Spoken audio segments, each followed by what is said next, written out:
Good afternoon. Who would have thought we'd gather under these circumstances today?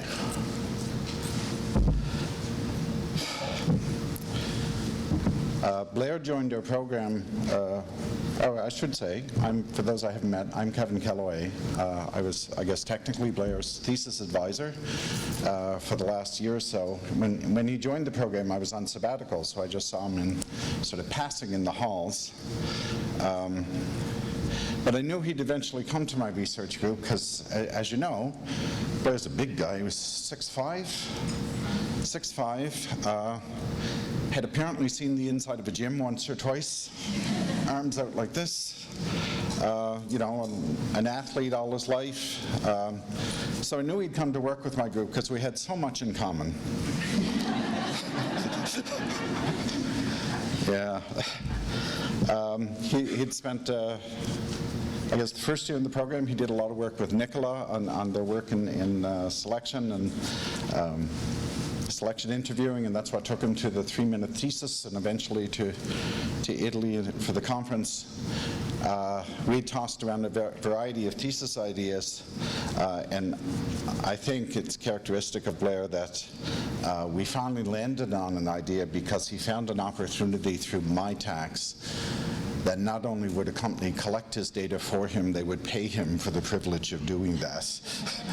And that was the fastest route between him and a PhD, and I think he had reached the point where he was ready to move on. So he was anxious for a practical solution. So today, of course, we're gathered here to remember how he's touched all our lives, to mourn his loss, and to appreciate the gift of knowing him. So I think we'll begin. I'll ask Dr. Summerby Murray to come up for some opening remarks, and Aisha Graham. Aisha's with the SMUSA.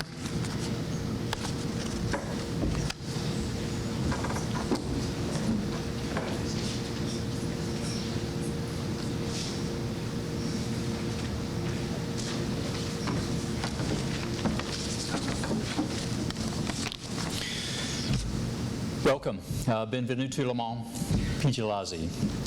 I welcome all of you here today to St. Mary's University for this celebration of life for Blair John. We gather as a community united by our common values of the pursuit of academic excellence, global connection, of giving back, of resilience, and that amorphous search for ethical wisdom. We're united also by our focus on the individual and the compassion we share for each other. Today we acknowledge the life of Blair John. While we gather in grief today, we also gather in celebration, a celebration of accomplishment, of academic excellence, of community engagement, all things which Blair demonstrated and which are his legacy for the future. On behalf of the Board of Governors, the Vice Presidents and Senior Management Group, and all students, staff, and faculty at St. Mary's University, I extend to Blair's family and friends our deepest condolences. We are honored that you are all here with us today, and we take heart from your expression of love and support for Blair and for the wider community. Thank you.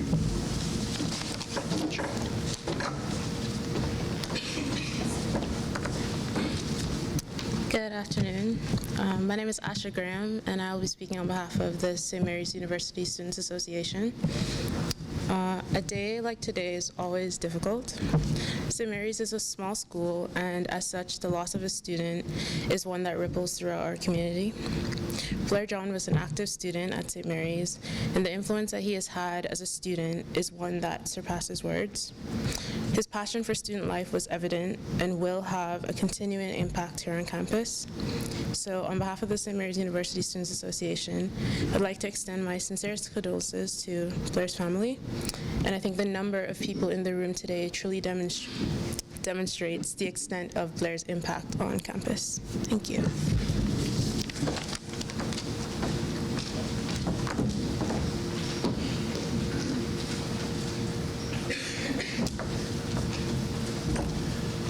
Thank you. I'd now like to call on Dr. Malcolm Butler, Vice President, Academic and Research.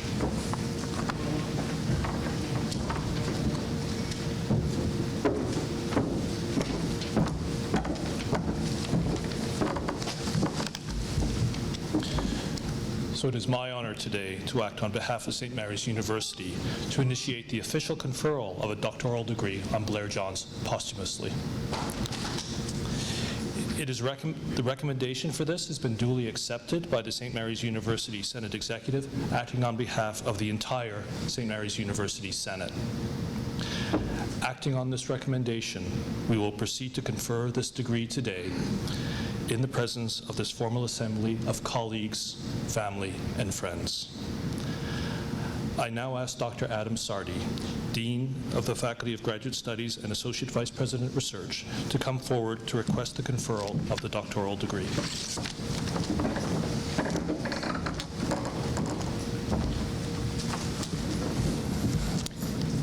Dr. Robert Summerby Murray, President and Vice Chancellor of St. Mary's University.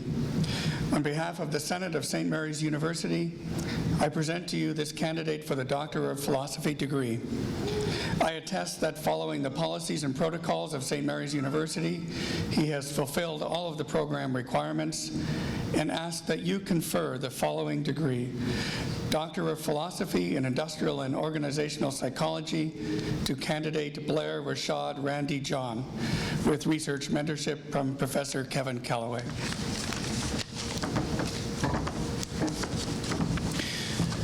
Thank you, Dr. Sarti. By the authority vested in me by the statutes of St. Mary's University, I hereby confer posthumously the degree of Doctor of Philosophy on Blair Randy John.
I'd invite Reverend Russ Day to give the prayer of invocation.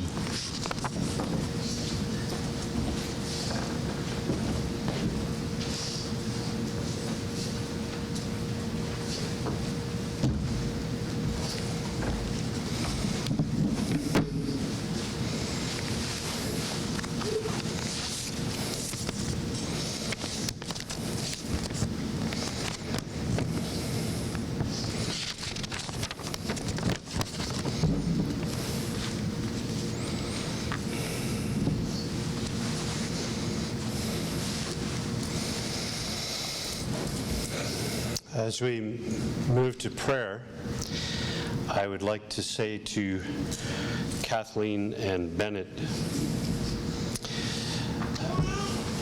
we cannot know what you feel or feel what you feel, but I'm sure that I experienced what everybody here experienced when I learned the story of Blair's passing, which was a sorrow of the heart. In my own family, we lost, in my immediate family, somebody tragically and suddenly by accident before his promise was fulfilled. So I know of the shock, of grief, of the numbness. I also know that healing comes slowly, wave by wave, over years. And on those waves descends a powerful grace that returns us slowly, more slowly than we would like, to hope and to peace and to meaning. And so it is in the hope that those things descend that I offer this prayer.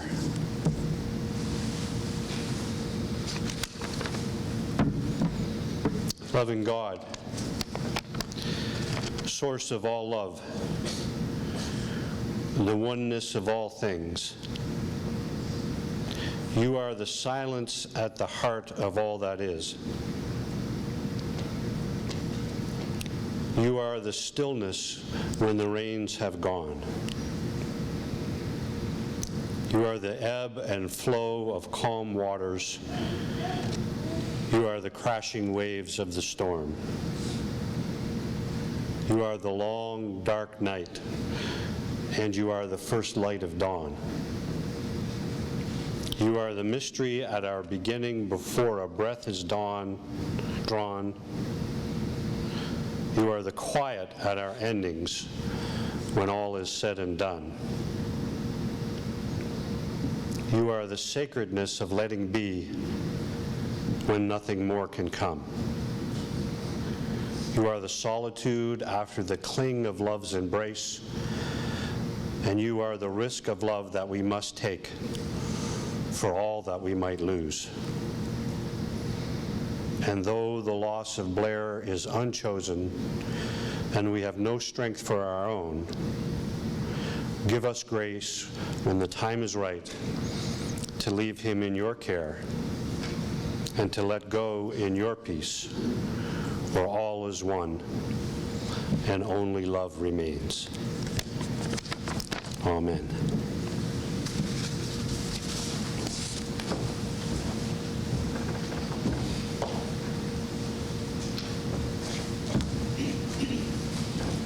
Thank you.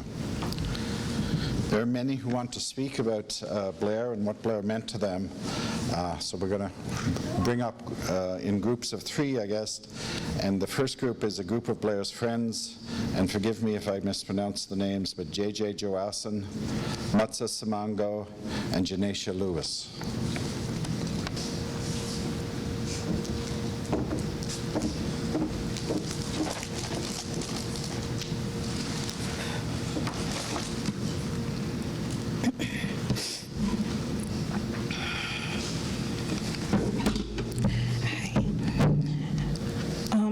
When I was asked if I would be able to speak today, I immediately went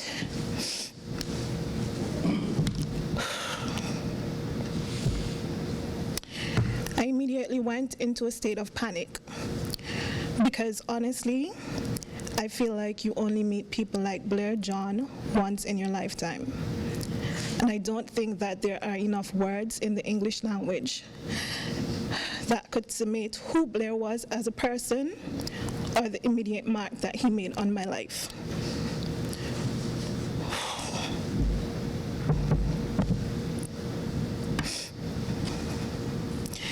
I met Blair through a mutual friend who connected us because I wanted advice regarding pursuing my studies in Canada beyond undergrad as a non-national. A simple enough way to meet someone, but what stood out to me when I really reflected on our friendship was the fact that the way we became friends depicts exactly the role that he played in my life. I am usually the friend who has all the information or the one who has the shoulder for others to cry on, but Blair became that for me. My first impression of him was how knowledgeable and thorough he was. In him helping me understand what I had to do to progress further in my career, he crossed every single T and dotted every I. He made sure I had a thorough understanding of what would be expected of me and was ready to provide any help that I might need getting from point A to point B. I immediately liked his energy and his spirit. As time progressed, my second impression of Blair was that he was beyond accomplished. He amazed me. Everything about him amazed me. I remember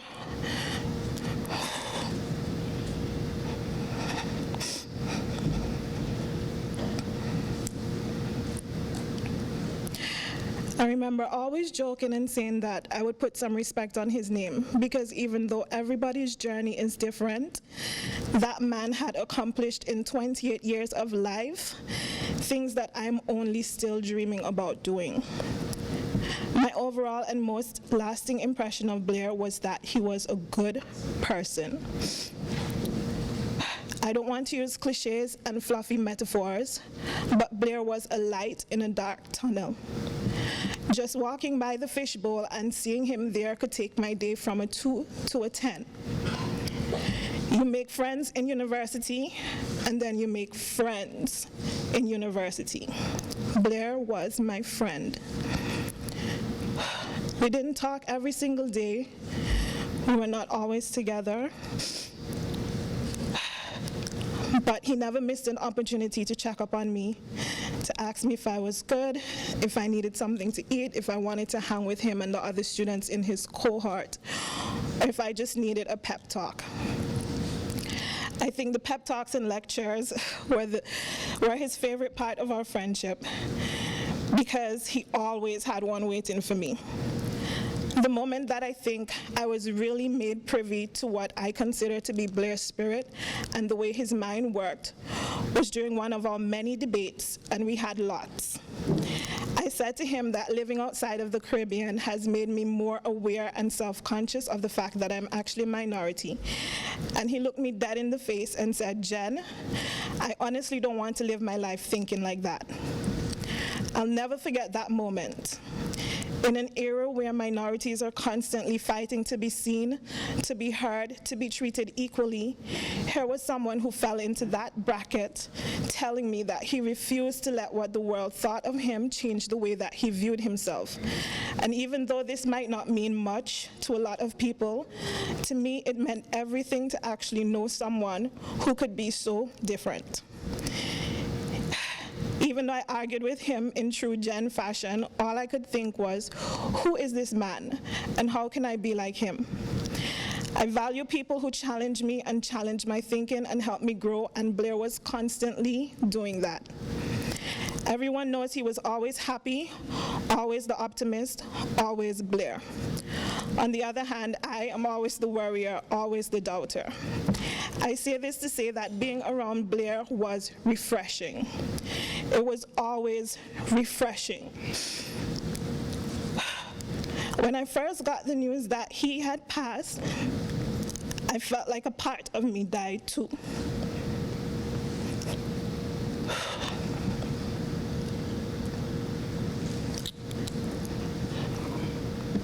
I've never lost a close friend before, but my only question was, and still is, why? Why would Blair be taken? Why would such a good person with so much life left to live, so much more to accomplish, be taken? I know that when someone passes, people always say that they were a good person. But if there is anyone here who didn't know Blair personally, the only thing I want resonated today is that Blair was a good, pure soul. A lot of things don't make sense, so in preparing my speech, I figured it would be best to focus on the things that I can't question. Blair, my friend who quickly earned a place in my heart. I know that I can't undo what has been done, but God knows if I had the opportunity to, the first thing I would do is bring you back. And before you could utter a word, I would cut you off and tell you thank you. Thank you for being who you were. Thank you for being an unconditional friend. Thank you for the laughs. All the times you've said, "You've got this, my fellow West Indian." The ways you helped me grow and self-reflect, the fresh outlook you gave me on life, and for every and anything else that I may have missed, thank you. So there's only one picture of Blair that I know of in existence that we took together, and I tried my best to get my hands on it, but I couldn't. So I thought hard about what I could give, and I decided to give something from the Psychology Society. I know for a fact that he really wanted this article of clothing, mostly because he messaged me about it more than once. Whew. I was going to give him one at the end of the summer because he deserved it. He didn't have to, but he helped me out a lot with the Psychology Society. So to his mom, I hope that you will accept this token that represents some of the love and appreciation that I had for Blair.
Good afternoon.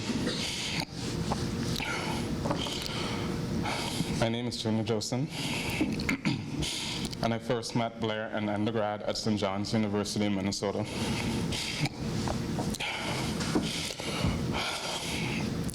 I went back and forth about speaking when Ryan asked me about it. However, after having it weigh on my mind for so long,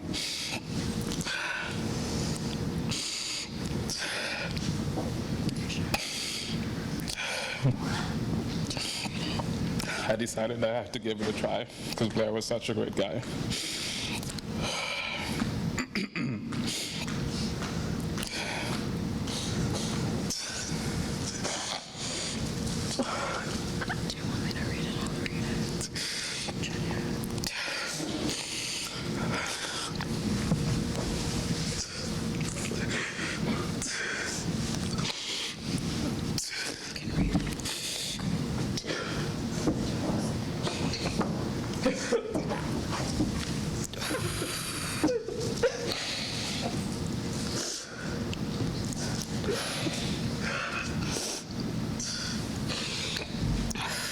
I'm a little bit of a crybaby too, but I'm going to give this a try. My memories of Blair are positive. Some of them are very funny. Anyone who knows Blair knows that he loved history and he was a great orator. I found his desire to learn and acquire knowledge contagious. Blair was well-read, and as such, I thought he would appreciate this quote by Dr. Martin Luther King, Jr. Our lives begin to end the day we become silent about things that matter. So, to celebrate his life, let us not remain silent about the things that matter. Yeah. At St. John's, we played on the same intramural basketball team.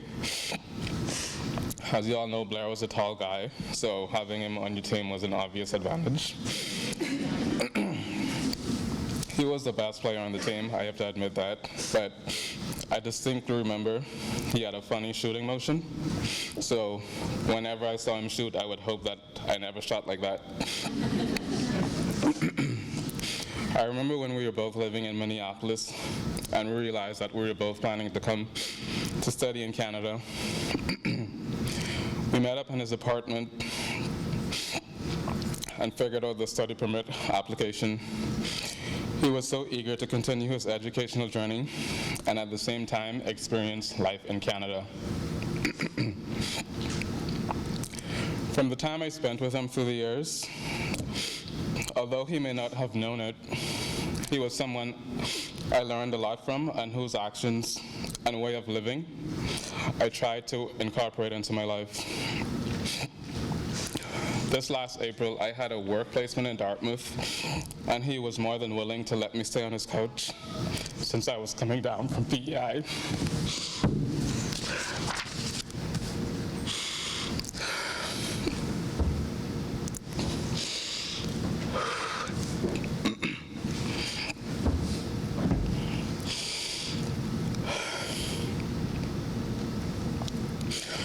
Through that month of living with him, I got insight into how dedicated he was to achieve his goals, and insight into how much food he ate. I remember we went to the superstore one Tuesday, and among other things, he got a rotisserie chicken, and by the end of that day, that chicken was gone. I have to admit that he was better at me than most things, or he was better than me at most things. He was better at cooking, better at making friends, better at dancing, better at playing basketball, just to name a few. And he always wanted to win. One thing that I think we were more or less equal on was playing FIFA. So during the month I stayed with him, whenever we got the chance to, we played. I remember his complaints about my dirty play, which were probably true. And I know he probably wouldn't remember who won the last game, but I do. I won.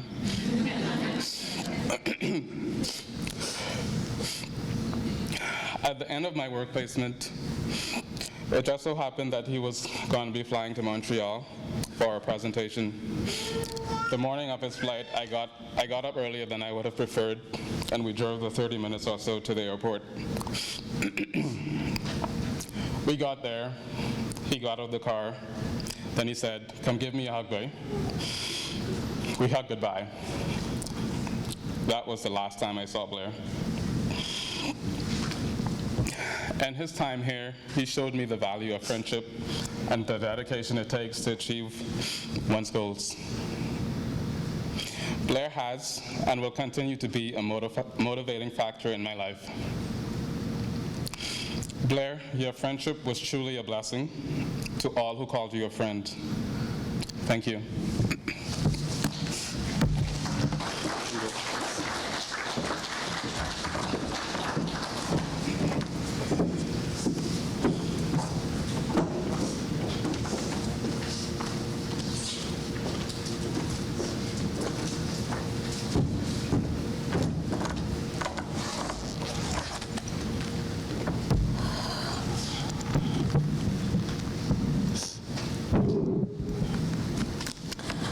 Afternoon, everyone. As mentioned, my name is Mutsa. I met Blair on July 25, 2017, when he had moved into Granville Hall residence. I had no clue how to give a warm welcome to our very first resident student. Little did I know he would be the one giving me the warmest embrace of all our friendship. And I will forever carry that in my heart. Fuego, as he called himself, was and always will be the fire within his family's heart. He became family to me and to so many others, such as Mustafa. Articulate in nature, that was Blair. He was ready to help his fellow residence members, his colleagues, and anyone in the community, regardless of whether it was statistics, if it was English conversational skills, history, or philosophy. He was truly a man of valor. I will always appreciate how when I was down on my luck, he would come and see me. And it was his character to be the shoulder for all to lean on. Our weekly conversations on the Cambridge debates, or the philosophies of democracy, we always felt at home in his presence. I can only speak for Granville family, and words on paper can never capture how overwhelmed we are over his loss. He is a brother, a friend, an unforgettable person. To Mr. and Mrs. Ramming, this past week has given me an insight into how much Blair was loved. Mrs. Ramming, I saw so much of you and your son. The warmth that came with his meeting his friends wherever he went, the constant reassurance that he was there for everyone. One of the things you mentioned at the public gardens, Mrs. Ramming, is it's human nature to look out for oneself. He looked out for everyone. He looked out for me, he looked out for Ryan, he looked out for Junior, Jonathan, Mufaro, Connor, everyone. From Minnesota to Canada, our fondest memories of Blair are not the social gatherings, but the intellectual, spiritual, and philosophical conversations that will echo in all our minds forevermore. Blair embraced all cultures. If he wasn't taking up salsa classes, he was ready to eat Ghanaian or Zimbabwean food, even if he couldn't pronounce the name. He was 6'5". He was a big eater. He would always ask, are you done eating? So even though we're crying, we're laughing, we're smiling, we can never feel how you feel. And to each and every person who has had the opportunity to talk to Blair, your feelings are your feelings. But we're here today to celebrate him, to honor him, and to continue to have him in our hearts. To the psychology department and the university, thank you for giving Blair a platform to exercise his knowledge and understanding of the several concepts he had come to master.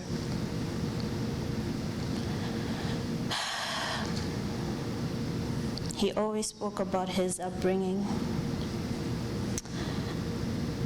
and it was captivating.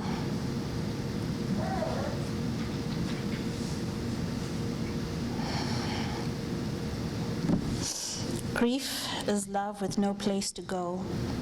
And in our grief, the only thing to do is to give our love a place to go. Love with word, love with deed, love with action, just as he would have wanted. Blair will not be forgotten.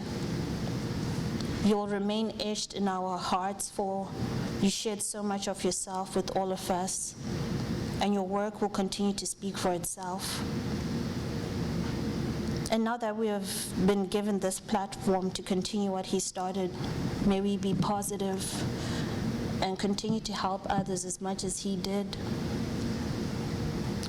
So Blair, thank you for introducing me to all these people.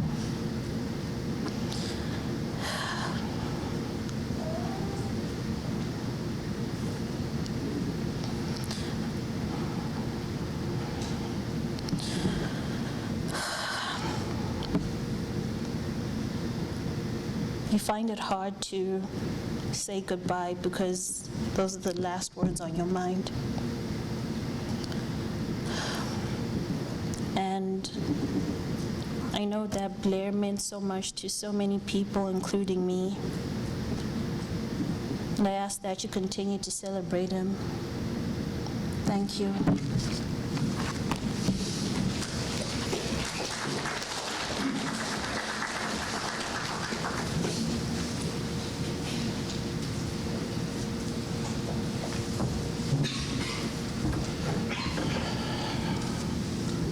And I'd like to invite three of Blair's colleagues from the graduate program to speak. Jennifer Price, Vanessa Myers, and Ryan Cook.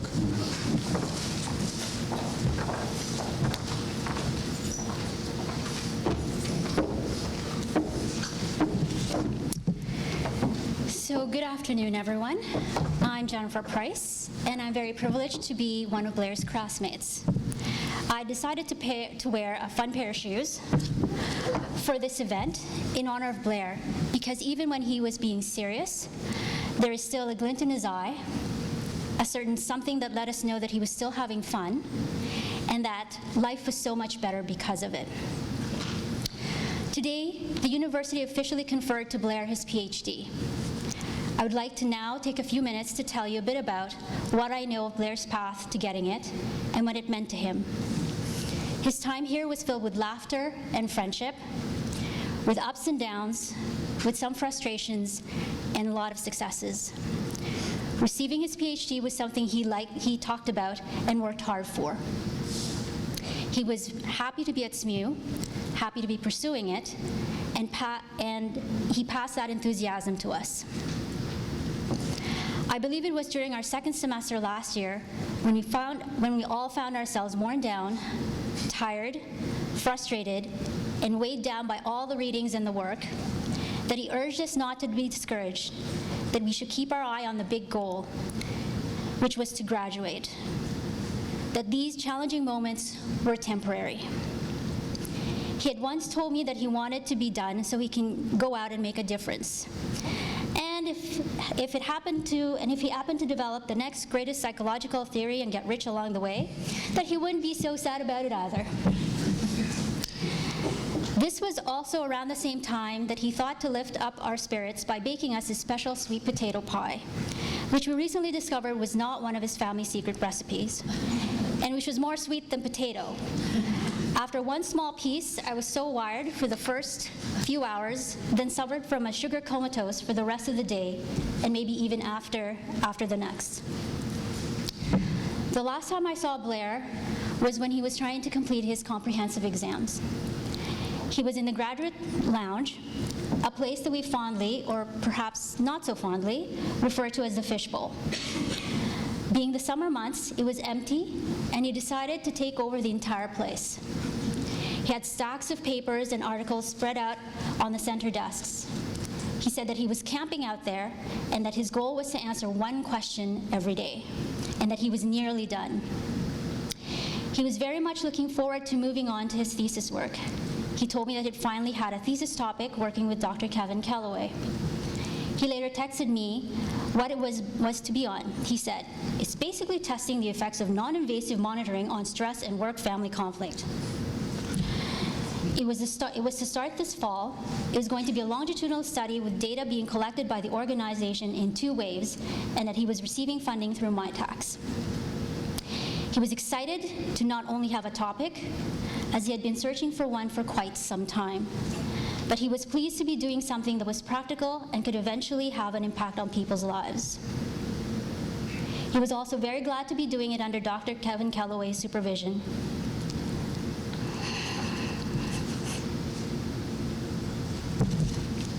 As he not only felt that it was a good fit, but he did once quietly admit to one of our classmates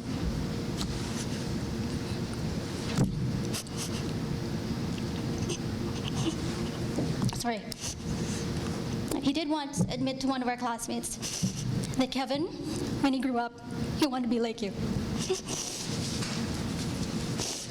I assume that this was because he was harboring some deeply hidden desire to overtake Kevin's vast knowledge of multivariate statistics and to set himself up as the next SMU multivariate stats god. Well, these are just my impressions of how Blair felt about pursuing his PhD. Perhaps the best person to tell you how he felt about it is Blair himself. As a dedication for Dr. Vic Catano on the occasion of his retirement, Blair wrote, "Professor Catano, thank you very much for all you've done for us and our program. Because of you, I'm going to be the first PhD in my family!" Exclamation mark. All the best, Blair John. In closing, my classmates and I have decided to honor Blair's commitment, his perseverance, as well as belief that each and every one of us can also achieve our goals. One of his favorite books is Game of Thrones by George R. Martin. That book is on the table in the back right now. Each time one of us defends our thesis, we bring this book with us. And after each successful thesis defense, we sign our name, not only to remind us of him, but more importantly, as a reminder of a promise we made to him and to each other. This was the final gift that Blair gave to us, the gift to persevere and to see our goals to the end. Thank you.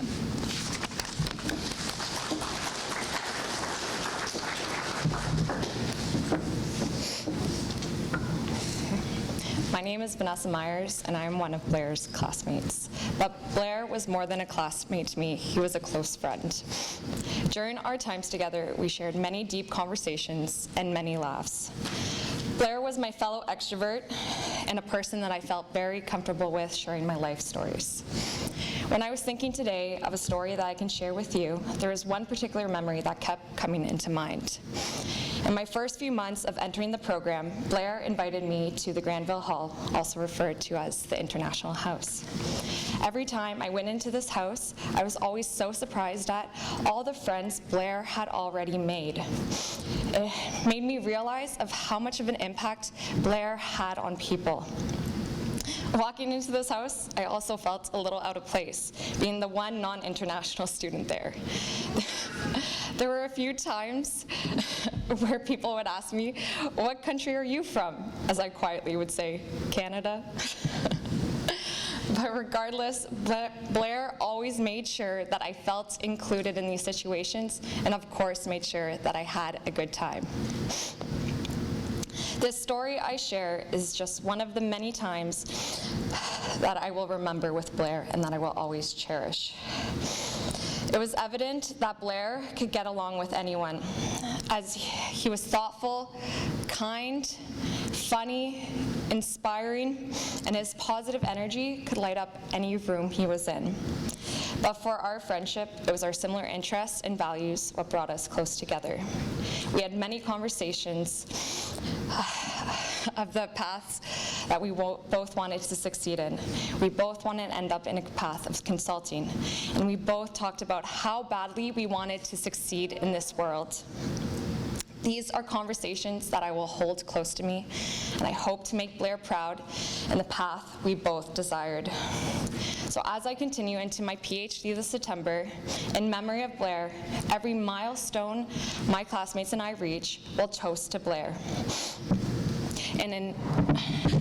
And on that note, I want to share a short video of Blair toasting to his fellow classmates.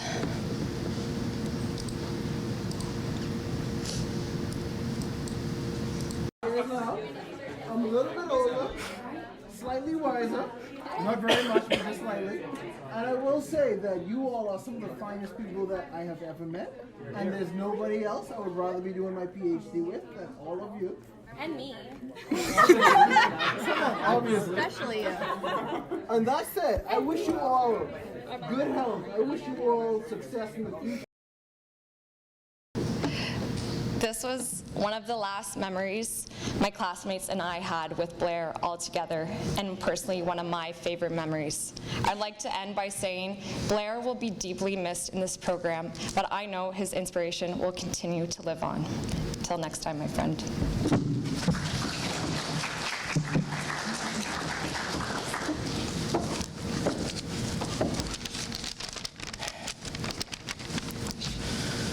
Hello, everybody. So before I started to talk today, I wanted to share with you Blair's presentation at the 3-minute thesis conference in Montreal to show the work he was doing, how strong of a presenter he was for another thing, and just how much promise there was in the work that he was doing here. So.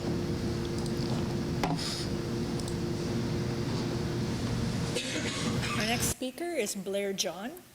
He's in the Industrial Organizational Psychology from St. Mary's University. His title is Catching the Fakers, Exploring New Methods to Identify Applicant Faking in Interviews. He did his BSc in St. John's and his MSc in St. Thomas in Minnesota, so he's a transplant. He's in the PhD year 2 of his program, and he's interested in how you can make detecting these fakers more of a reality than you would imagine. He likes to Latin dance, sports, and he likes to play Dragons and Dungeons, Dungeons and Dragons. Anyways, today he's going to talk about his new ways to attack fakers.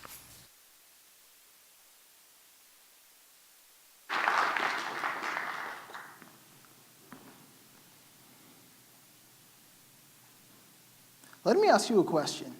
Suppose you had to be 100% honest. Think Jim Carrey's character in the movie Liar Liar, and you couldn't lie, fake, or embellish on your last job interview. How confident are you that you would still be able to get the job? Ladies and gentlemen, my name is Blair John, and my research focuses on catching the fakers and liars in interview situations. Now, some of you may say, why should I care if somebody tells a white lie during a job interview? Everybody's done it. And the fact of the matter is, you're probably correct. The research suggests that as many as 90% of people have lied, faked, or embellished at some point during a job interview. But suppose the person doing this lying or faking was the doctor performing your child's surgery. What if it was the engineer designing that new bridge? Suppose it was the pilot on your flight out of Montreal. You can see how this would be problematic. So for my research, what we did is we had people come in and take part in mock interviews. We had them randomly assigned to one of two conditions. We had the honest condition, where we told people that they couldn't lie at all. They had to be 100% honest and couldn't lie, fake, or embellish. And we had the faking condition, where we told people they could say whatever they thought would make themselves look like the most qualified person for the position. Embedded in the interview questionnaire, there were two types of regular interview questions. There were past behavior questions that asked about their past behaviors in the workplace, and there were knowledge-related questions that asked about job-relevant expertise that they needed. But there was also two types of trap questions. We had the faking-resistant questions that looked just like the past behavior questions, but they also contained additional prompts about information that could be verified at a later date. And we also had the honeypot questions. Now, the honeypot questions, they were made to look like knowledge-related questions, except they asked about fake concepts that don't really exist. The idea is that if you're honest, you're going to say, I have never heard of that before in my life. But if you're lying or faking, you're going to say, yeah, sure, of course I know what that is. And our hypotheses were supported. We had three major findings. The first was that people could not decipher which questions were the real questions versus which ones were the trap questions, meaning these could be used to identify fakers. The second was that people seemed to struggle more with the honeypot questions than any other type, making them not want to lie or fake as much in that part or in other parts of the interview. And the third was that regardless of what condition we placed people in, they still lied or faked at some point, whether they were in the honest or the faking. So pulling all of this together, this is study one in a series of studies that we're hoping will allow us to better select the most qualified job applicants by weeding out those who lie and fake. And we're also hoping to use techniques like this in the future to detect groups with notoriously difficult to detect traits like corporate psychopaths. Thank you.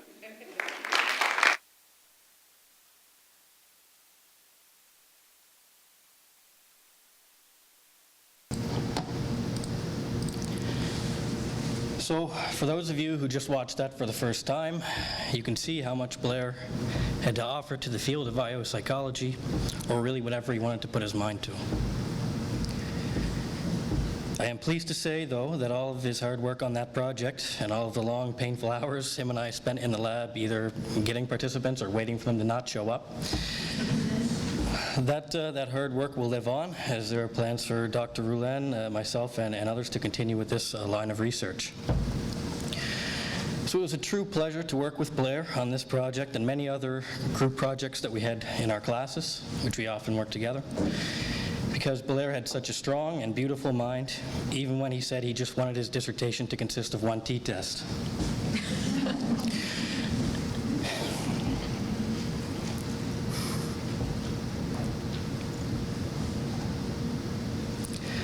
However, it was an even greater pleasure to know Blair personally.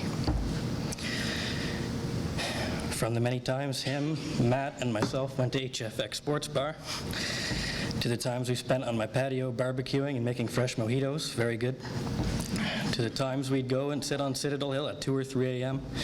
and talk to each other about the rough times we were having.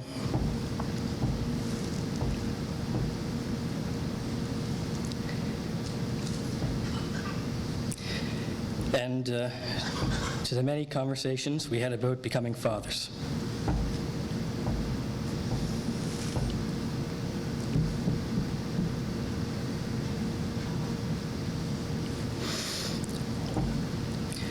As Mutsa said earlier, Blair really helped people in their down times.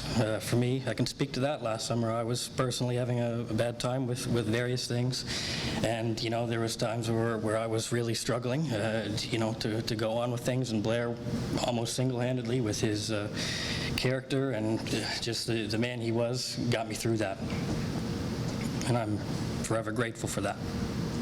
But it wasn't just me, as Mutsa said, it was various people, and I know everyone in our program was helped by Blair. In our first year, it was very common after a midterm or a big project for Blair to send out a mass email or text message to all the students in the program saying, hey y'all, everyone has worked hard lately and we all deserve some fun time together this weekend. When is everyone good to go out? That's the kind of person he was. And from that, one thing that Jen has said before is that he made our program really feel like a community more than a place to study. Finally, the last thing I wanted to mention comes from my last experience with Blair. So it was the Saturday night before we left, and him and I were up at Fickle Frog for just a couple drinks, and this was about, 1.5, 2 weeks after our professor Vic had passed away.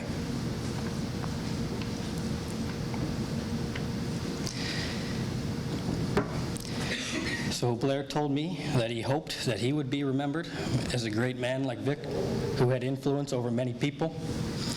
I think we can say that that's true, seeing everybody here today, friends, family, colleagues, and professors, everybody. Similar to that, I did a little digging on Blair's Facebook profile, and I don't know if anyone remembers Facebook Notes or not, so it was a popular thing about, 10, 15 years ago for teens to do, and preteens, I guess. They'd share around questions, and it was like, it might say, what was the last thing you ate, and everybody would fill in their answer when it got shared to them. It might say, who is your crush, things like that, and you'd fill in your answers.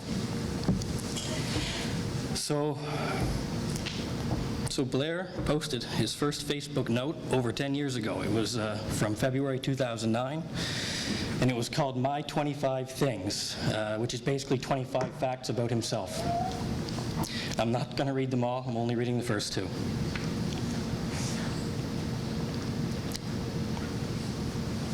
And it also speaks to how he felt that last time I saw him, when he said how he wanted to be remembered, and we wanted to be remembered as a great man like Victor Catano and many others that he cared for. So anyway, the first fact in this note is his name. It said, my full name is Blair Rashad Randy John.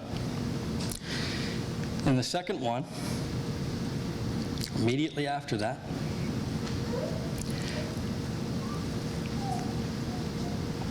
he said, 10 years ago, he said, I would love if by the time I've passed, my title is Blair the Great.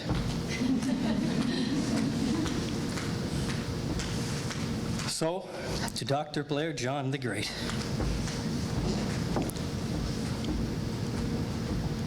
I love you, miss you, and will always remember you. Thanks.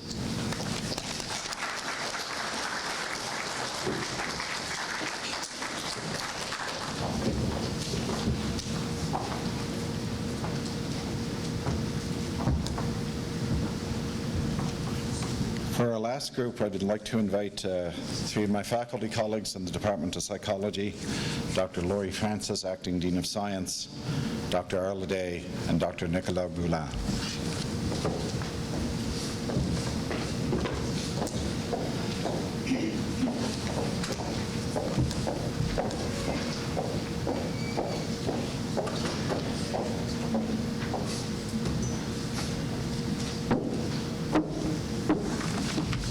Good afternoon, everyone. I'm Laurie Francis.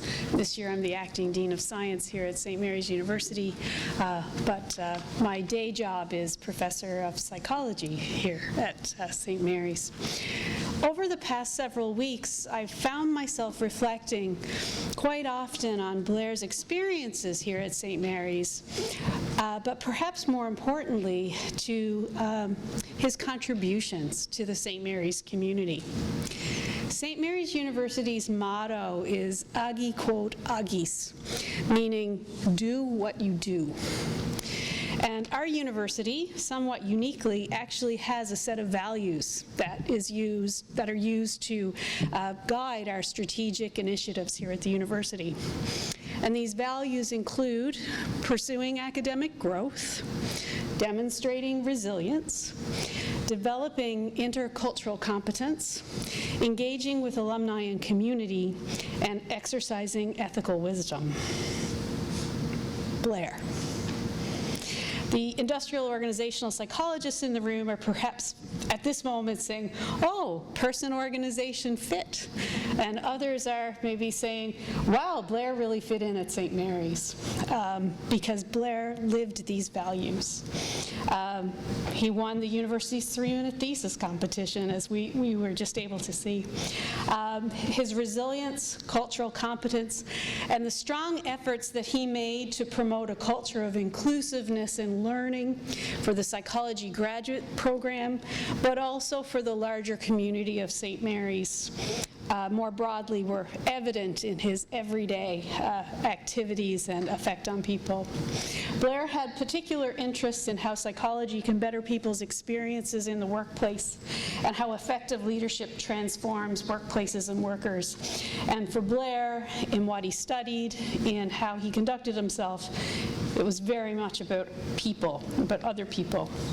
So Blair very much lived the values of St. Mary's University, demonstrating daily our motto to do what you do, because what Blair did, he did wholeheartedly.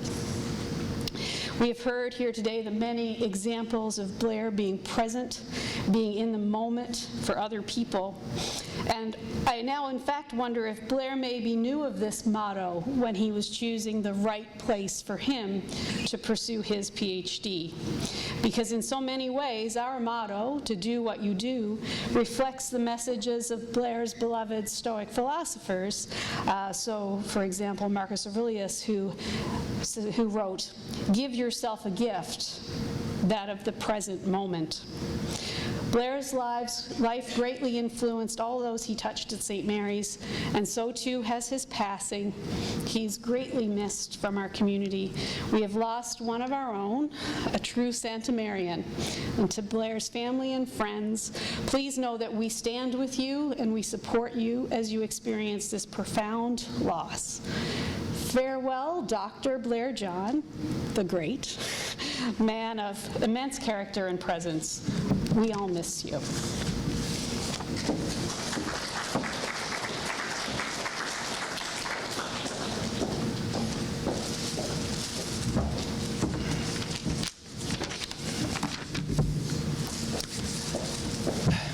Good afternoon, everyone. I'm Nicholas Run. I had the chance and honor to work with Blair over the last year or so on the project you saw the video about.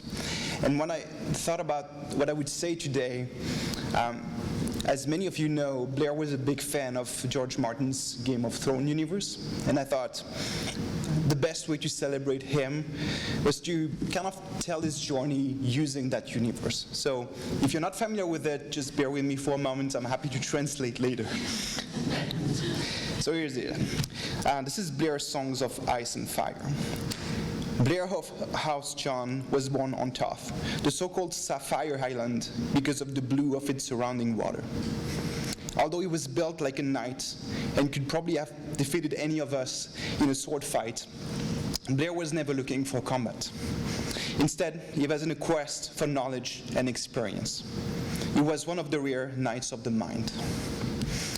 Much like Samuel Charlie in his journey to become Grand Master, Blair left home to head north. And like most people living the warm and sunny south of Westeros, I imagine that Blair's arrival in the snowy and cold of Winterfell must have been a shock for him. I know, I lived north of there in Castle Black for several years myself. But Blair's motivation and perseverance are likely without limits. Although I wasn't there to witness it, I imagine him spending hours and hours in the library tower, accumulating knowledge that he needed. But he would always go out of the library, leave it so that he could use his knowledge to help others around him. When he accumulated all the knowledge he could up north, the next step in Blair's journey was that he can only come here to the Citadel, the place where residing Archmaster teach and train new students and help them become masters themselves. While most students and masters generally choose to focus on one particular subject, Blair's exceptional inquisitiveness made him seek all kinds of knowledge. I had the chance to work with him during his time at the Citadel, and I'm sure that all other Archmasters and students here today will agree with me that Blair was not only a brilliant and hardworking student, he was also a kind and cheerful person and a supportive colleague. At the Citadel, when Archmaster judged students' knowledge to be proficient in a specific topic, they would award them with a link of metal that is reflecting that topic. Blair accumulated several over the last years. An iron link to reward his presentation skills, a Valerian steel link for his research endeavor, or a bronze link to reflect his wide-ranging historical knowledge of his field. Sadly, Blair left us before he could accumulate more links, and before he could achieve his ultimate quest, that is, use all the skills and knowledge he accumulated over the years to help both people and organization prosper. He left us not as a student, but as a master, and all of us will remember Mr. Blair's unique Song of Ice and Fire. Thank you.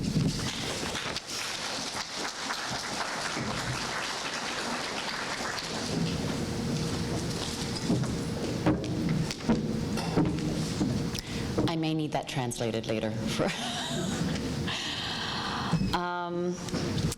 So I'm Arla Day. Blair was my student. He was my employee, and I also considered him to be a colleague and friend.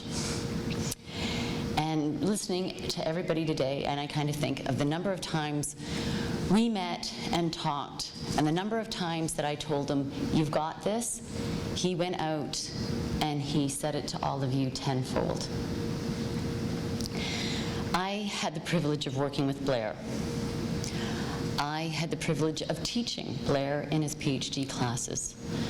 And I had the privilege of learning very much from Blair in those classes and in our discussions. I had the privilege of supervising Blair on several consulting projects. I had the privilege of having very deep philosophical discussions about work and life and how to be a good person and how to make the world a better place. I had the privilege of hearing many, many stories of his family, of his friends, of the Bahamas, his philosophy on life, his desire to travel, and his life back in the Bahamas. And I also had the privilege of drinking coconut rum that he had brought back for me. And I'm sorry, Kevin, because I was supposed to never tell you that he could only bring back one more bottle, and I got it. I saved some for you, though. As one of my undergraduate students said, who knew him in the way that many knew him, she said he rated positivity. And he even checked in on her. Even though he had no direct connection, even though he wasn't part of that lab, he checked in on her, and he checked on everybody in my lab, more so than I ever even realized. And he was polite. Of course, to me, it was always ma'am or Professor Day, and all my colleagues know that's the same way. And if he was being really, really informal, it was, "Hey, Prof." And it made me smile every time. And I'd laugh. And he would laugh, and he'd say, "Yes, yes, I know, but I was raised to be respectful, and I was raised to address people that way." So we went on with that. And he was laid back in some ways, very dedicated to the cause, but also laid back. So if we were talking about a work deadline or ensuring a project completion and stuff that needed to be done, he would always tell me, no worries, it's all good. And then I'd have to put on my mom hat, and I'd have to say that maybe he should worry a little bit. We did have a deadline, we had commitments, and he would laugh and he'd agree, and he's like, he'd still remind me it's all good. And we talked about his career goals and life. He talked a lot about his family. He talked a lot about the Bahamas. He talked about his life and his dreams that you've heard from his friends today. And, as you know, he talked about philosophy and the Stoic philosophers. And being a psychologist, this was new to us to spend half of our class, and I see his classmates there, bringing in how Stoic philosophy actually impacted the workplace. And everything that we were dealing with was really all it came down to was those philosophers. And in this philosophy, he talked about the world, and about injustice in the world, and about changing the world. He wanted to make the world a better place. And that's what I admired most about him. We talked about how we could make the world a better place, one organization at a time, and sometimes he would talk about one person at a time. And I encouraged him to go out there to do it, but I look out there now and he already had. He brought people together. He was accepting of different ideas and different philosophies, but he would always engage people and get them thinking, and as you said, that learning. Sorry, can't quite read. Just a second. He encouraged that lifelong learning. He encouraged kindness. He encouraged acceptance. And he encouraged us to think about social justice. He was a student, he was a colleague, and he was a friend. And he left us too soon. But in his time, and his short time here, he helped us all to live. He inspired us. And some of us he inspired to be better people.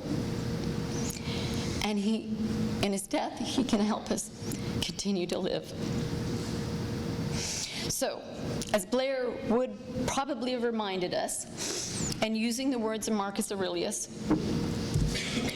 when you arise in the morning, think of what a precious privilege it is to be alive, to breathe, to think, to enjoy, and to love.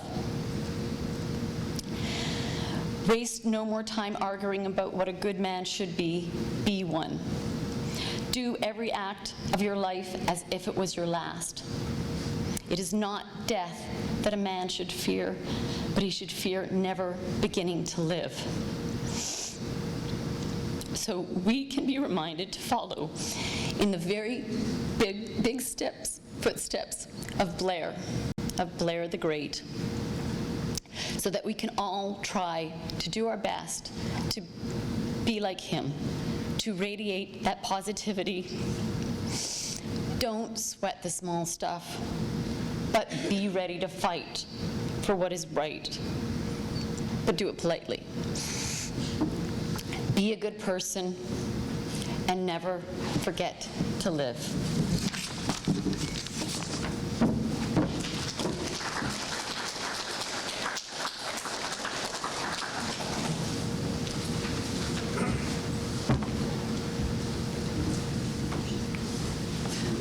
When I knew they were organizing this event, I volunteered to sing.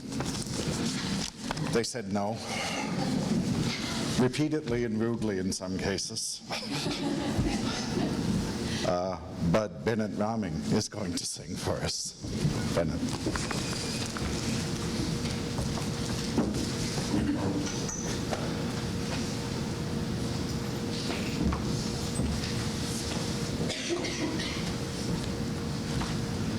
Well, good afternoon, everybody.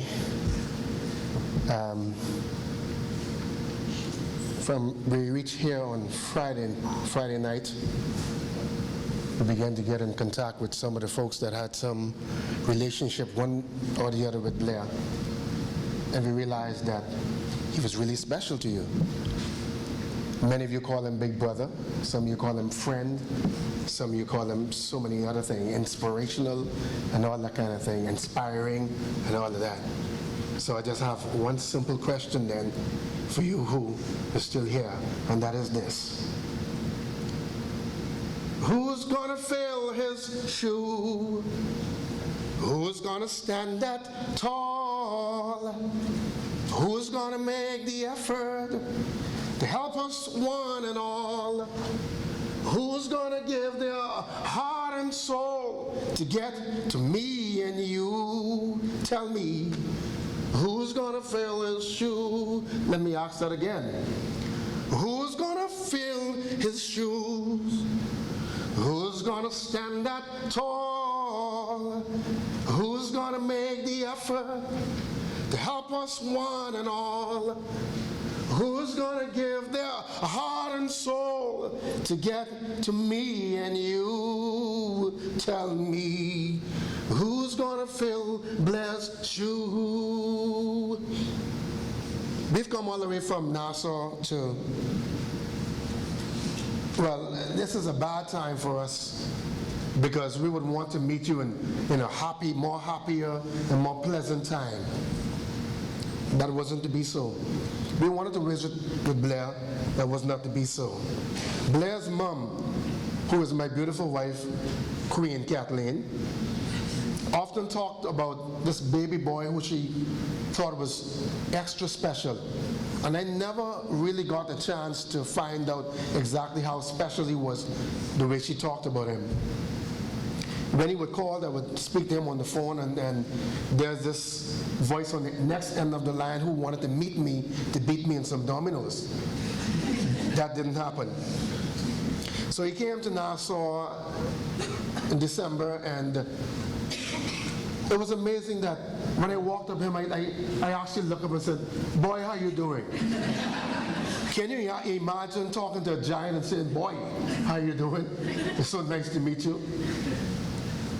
On behalf of Kathleen's family, Blair's mother, Blair's father, Randolph, Blair's sister, Brittany, Blair's brother, Tyler, his grandmother, great-grandmother, and so many other people, and indeed the entire Commonwealth of the Bahamas, who feel this so strong that our government decided that we're not going to give up no matter what they say. We need to have some kind of closure. And that is a promise that they made to Kathleen and I and the rest of the family and the rest of the world, including his Canadian family. And we think that you've done such a wonderful job with Blair. And we really thank you. Blair only lived to reach 28. And so this next song simply say it like this. I've heard of a land on a faraway strand. It's a beautiful home of the soul, built by Jesus on high, where we never shall die. It's a land where we'll never grow old. You can help me if you want now. Never grow old. We'll never grow old. It's a land where we'll never grow old. We'll never grow old. We'll never grow old. There's a land where we'll never grow old. When our work here is done,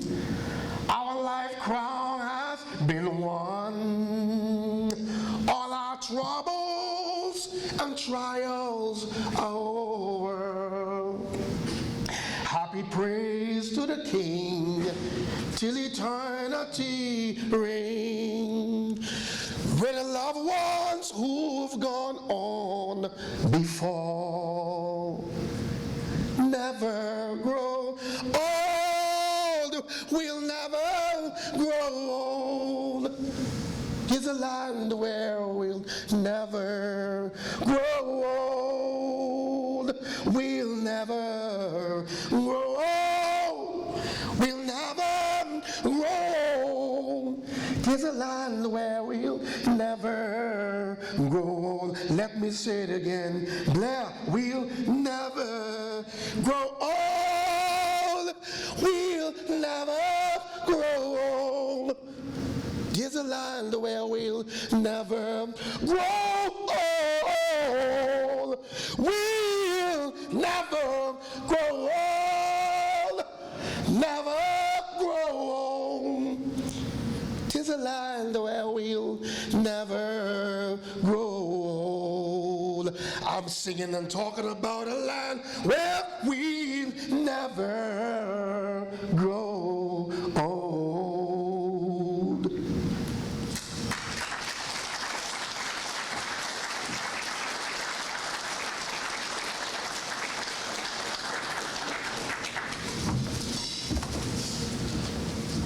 Okay, that was the right choice.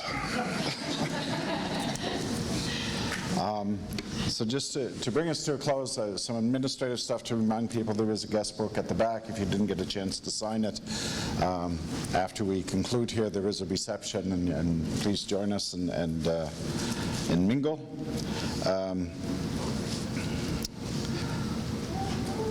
I wanted to say Arla stole my story, because one of my favorites of Blair is a conversation we had virtually every week. He would come into my office and say, "Good morning, Professor," and say, "Blair, my name's Kevin." And he'd say, "Yes, Professor." "Sorry, Professor." I'd say, No, you really have to call me Kevin." He said, "I will, Professor." And the next week we had the same conversation again. And I think literally every week we went through this. Blair always had a sense of what was right and what was proper and what he should do. There's a group of us in the department, informally called the IO Council, and it's the IO faculty members who meet to make program decisions. And seeing Blair in his suit at the 3-minute thesis reminded me of this, the meeting where he shamed us. Because we had a meeting, we were discussing whether we were reviewing our admission procedures and discussing whether we were going to do interviews of new applicants. And Blair was a student representative on the council, and when it came his turn to speak, he said, "Well, I just assumed you'd do interviews, so the minute I applied, I went out and bought a new suit." I'm pretty sure it was that suit. And I was all ready for the interview. And I was prepared and I was ready to impress you all. And we just sort of sat in silence and thought, geez, we let him down.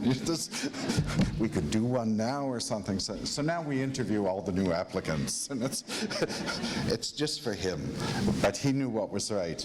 And I think he'd recognize that although we say words like community and family, and we say those all the time, the right thing to do today was to come together and remember the good times with Blair, remember the sorrow we have at his passing, and to share with each other that experience.